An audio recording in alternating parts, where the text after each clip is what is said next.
ત્રીજી તારીખે અમેરિકાની અંદર પેન્સિલ્વેનિયામાં પિટ્સબર્ગ મોટલની અંદર બપોરે લગભગ 1:30 વાગ્યાના સમયે મારા બનેવી રાકેશભાઈ મોટલની અંદર ઊભા હતા। ત્યાં એક ઈસમ આવી અને એમને માથામાં વચ્ચેના ભાગે ગોળી મારી હત્યા કરી નાખી હતી।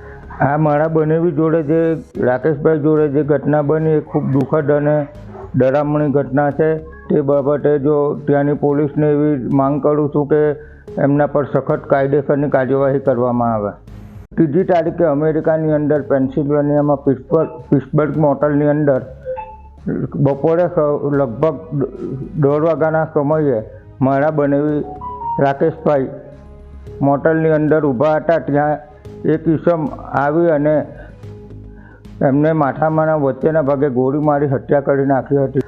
આ મારા બનેવી જોડે જે રાકેશભાઈ જોડે જે ઘટના બની એ ખૂબ દુઃખદ અને ડરામણી ઘટના છે। તે બાબતે જો ત્યાંની પોલીસને એવી માંગ કરું છું કે એમના પર સખત કાયદેસરની કાર્યવાહી કરવામાં આવે।